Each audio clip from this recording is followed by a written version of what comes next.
Somos alumnas de tercero de la ESO del taller de Economía del Colegio San Cristóforo Mártir I de Picassent y vamos a presentar el proyecto que hemos realizado en nuestro centro. Hemos realizado una serie de talleres sobre la salud mental y bienestar que hemos llevado a cabo con los niños de primaria. Nosotros nos hemos centrado en el tercer ciclo de primaria, en cuarto y quinto, y hemos hecho diferentes actividades por estaciones.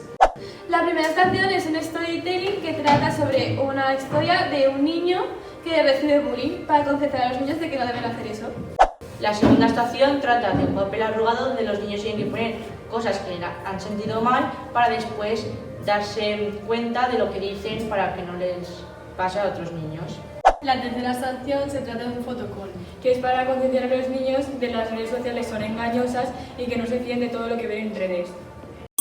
Nosotros trabajamos con los niños de cuarto de primaria donde hicimos las siguientes actividades divididas en 4 estaciones. Una de las estaciones trataba sobre juegos relacionados con la ansiedad. Contábamos un cuento y a medida que pasaban cosas que eran sobre la ansiedad, el globo se hinchaba hasta que al final explotaba de tanto ansiedad. Otro relacionado con la soledad, que trataba de que tenían que hacer un tangram donde se daban cuenta de que faltaba una pieza. Esa pieza la tenían que unir al grupo de piezas para que se diesen cuenta de que una pieza no podía estar sola. Otra de las estaciones fue un juego en el que todos los niños escribían una de sus inseguridades en un papel y luego lo debatían entre todos ellos. Y el último juego era un memory sobre los buenos hábitos donde tenían que enlazar el dibujo con la frase. Nos hemos centrado en el primer ciclo de primaria y hemos realizado las siguientes actividades.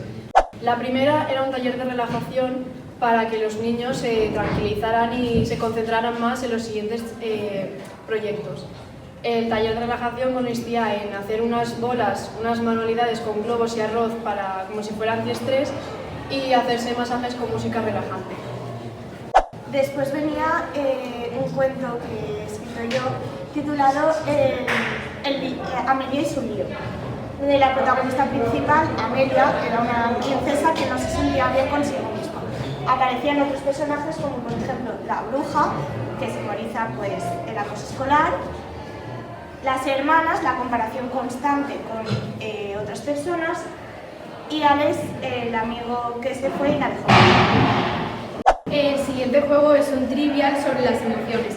Depende de la casilla que caían, les hacíamos una pregunta de cómo se sentían en esa situación. Y por último es una batería de preguntas que tenemos 2 estas y cada niño coge un papelito y se van diciendo cumplidos a ver quién gana. Estos son algunos de los materiales que hemos creado y usado en los juegos. Las marionetas para el cuento están hechas a mano, cosidas a mano y están hechas con calcetines y el pelo en la cara. Todos los materiales son reciclados, así como cartón, los calcetines, las cajas. Hemos creado un dossier que hemos enviado al Departamento de Igualdad del Ayuntamiento de Picassent y nos hemos reunido con ellos y nos han dicho que les gustaría que en un local hiciésemos estas actividades a otros niños de otros colegios de primaria.